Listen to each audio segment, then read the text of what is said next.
que é europeu no Flamengo. Estou falando do espanhol Saúl, ídolo do Atlético de Madrid. Ele foi apresentado agora pela manhã lá no Ninho do Urubu e o Ricardo Laia acompanhou.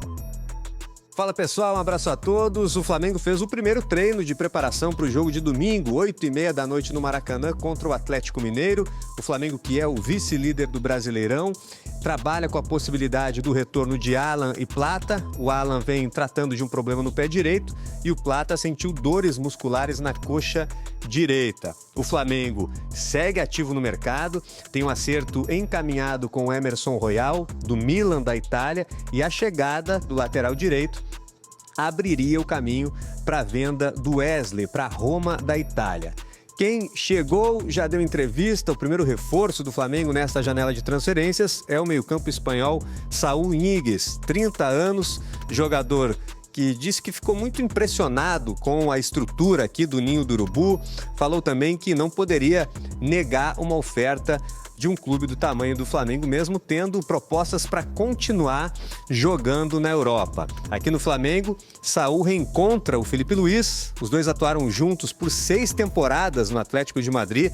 Lá no Atlético de Madrid, o Saúl é uma lenda. E a gente confere agora um pouco mais da carreira do Saúl Ñíguez, o novo reforço do Flamengo. Espanhol, canhoto, habilidoso. Habla e habla com a bola nos pés. Tem no passe a principal qualidade.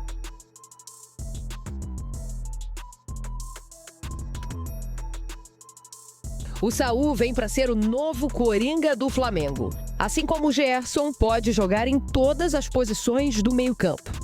No auge, era capaz de lances como esse aí, numa semifinal de Liga dos Campeões. Gol estilo Messi contra o Bayern de Munique do Manuel Neuer, lá em 2016. O Saúl fez história no Atlético de Madrid. Foram 427 jogos em 13 anos. É o 7º jogador com mais partidas no clube. Jogou tanto tempo por lá que foi companheiro do Felipe Luiz, que hoje é o chefe. Passou no Chelsea em 2021, onde encontrou o Jorginho, mas não foi muito bem por lá, não. Como? Antes do Flamengo, estava no Sevilha, onde fez um gol e deu 6 assistências em 26 jogos. Foram também 19 jogos pela seleção espanhola. Estava no elenco da Copa do Mundo de 2018. Ele não chega a ser um artilheiro.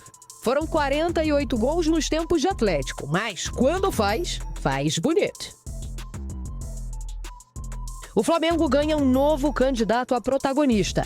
Sob direção de Felipe Luiz, vem temporada com expectativa alta por aí. Chama o Saúl! Alguns encontros no futebol insistem em se repetir. Quando é dia de Flamengo e Atlético, eu não vou dizer nada. É uma briga atrás da outra. Nessa fábula em especial, um urubu e um galo não conseguem ficar muito tempo longe um do outro. Galo? O urubu tá com tudo, né? Sempre. O galo vira pintinho de galinha aqui no Rio de Janeiro, com certeza. É briga grande. 3 jogos em 11 dias, começando no Maracanã. Eles vão vir mordidos, né? Isso é fato. Vão vir querendo ganhar da gente de qualquer jeito. Domingo começa essa sequência de jogos contra o Atlético Mineiro, primeiro no Campeonato Brasileiro, depois nas oitavas de final da Copa do Brasil. Tem muita história entre os dois times, tanto em 2022 quanto em 2024, foi a final do último ano. E aí, pro torcedor do Flamengo, tem ou não tem rivalidade forte com o Galo? Não tem nem o que dizer, não tem rival. O Atlético Mineiro não é rival da gente. Qualidade nada, eles são nossos fregueses, né? Como sempre. No ano passado, o Flamengo não foi derrotado pelo Atlético em 4 jogos. Nas partidas mais importantes, 2 vitórias e título da Copa do Brasil. Lembranças inesquecíveis. Bruno Henrique, se eu não me engano, tocou pra ele, Plata correu, chutou. Gol!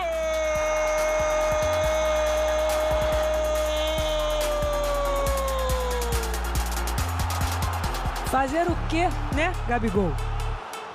E como esquecer de 2022? Copa do Brasil, oitavas de final. O Flamengo tinha perdido o primeiro jogo em Belo Horizonte por 2-1.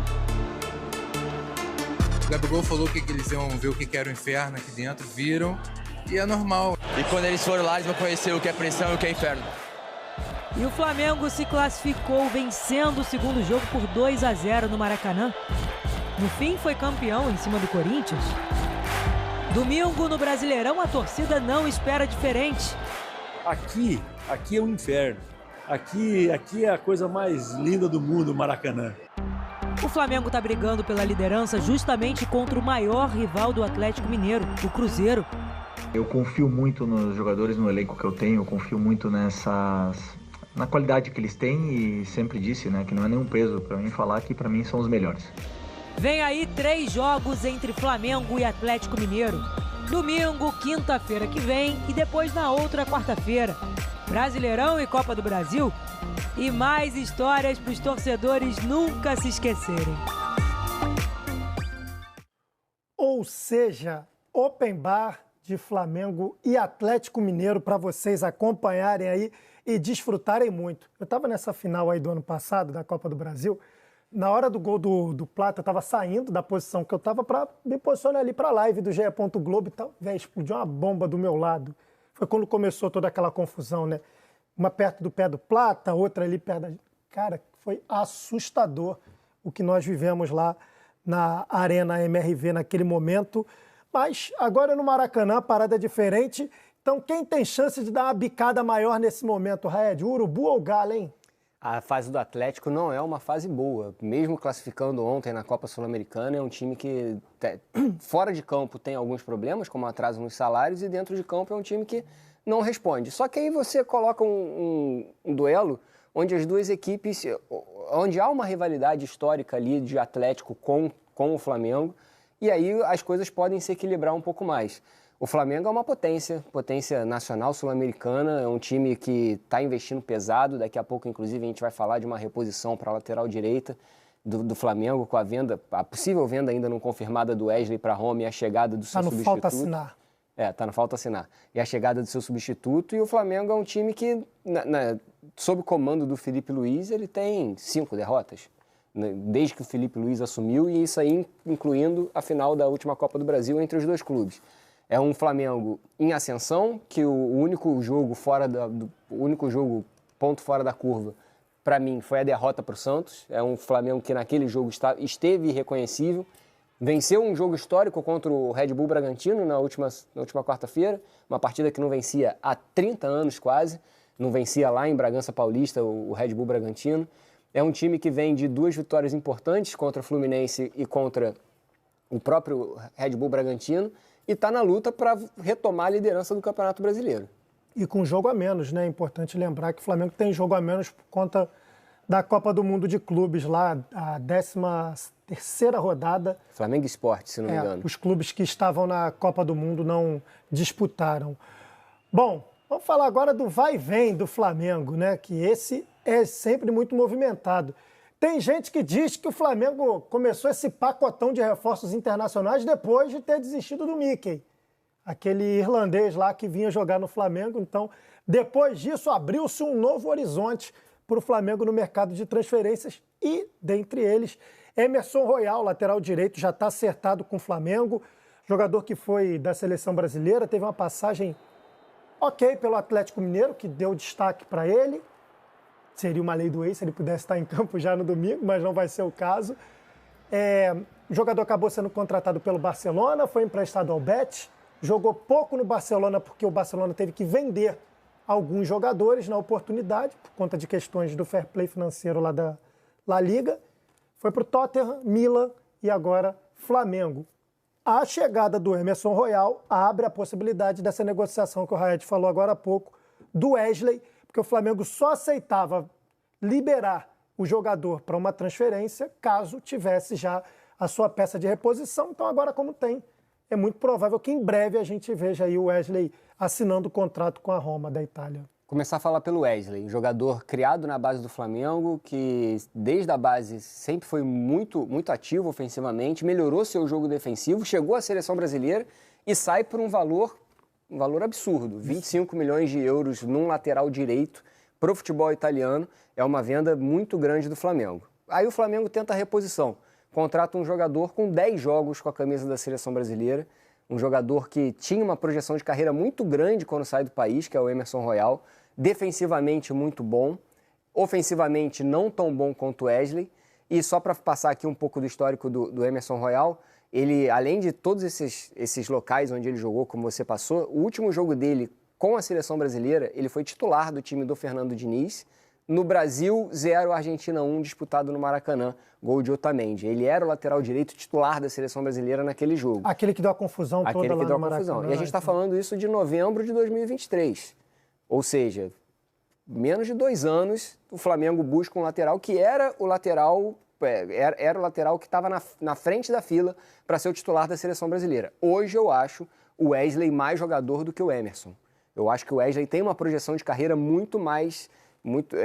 para mim, ele vai além do Emerson na projeção de carreira do Wesley, da forma como ele pode agregar o seu futebol, principalmente jogando na Itália. Mas o Flamengo faz uma reposição à altura, principalmente se a gente comparar os valores. Vende por 25, contrata por 9.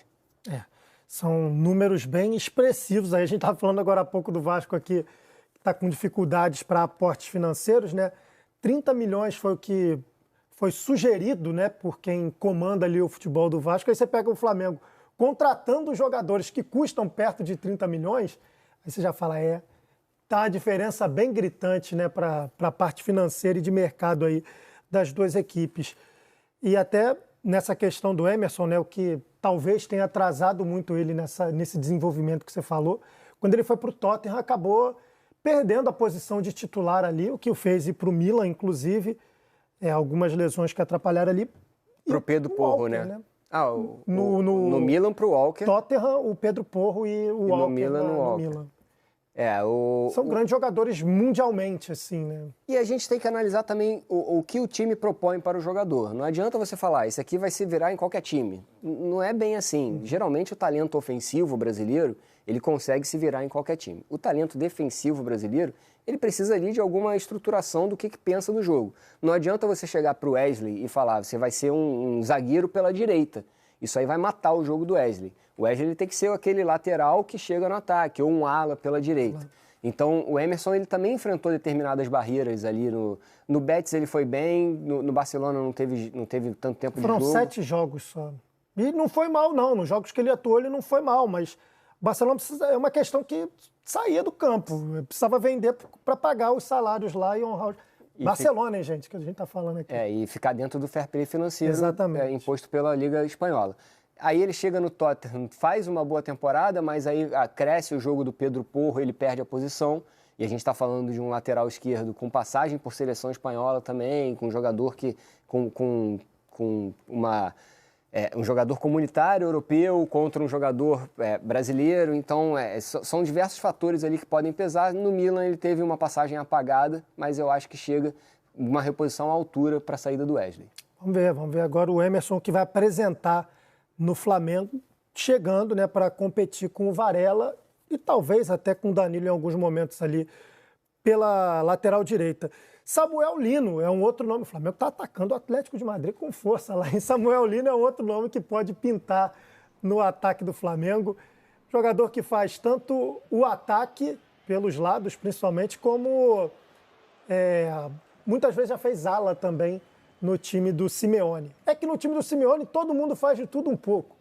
Podendo jogar um pouquinho mais recuado do que o cara de fato joga, ele até agradece o Raed. Se fosse volante argentino, o Samuel Lino seria com certeza o jogador intocável nesse time do Simeone. 25 milhões de euros é a possibilidade de contratação do Flamengo, o que tornaria ele, Samuel Lino, o jogador mais caro a chegar no futebol brasileiro. Vale lembrar, Vitor Roque, 25 milhões de euros pelo Palmeiras e Danilo, 22 milhões de euros pelo Botafogo, os 3 times que disputaram a Copa do Mundo de Clubes da FIFA.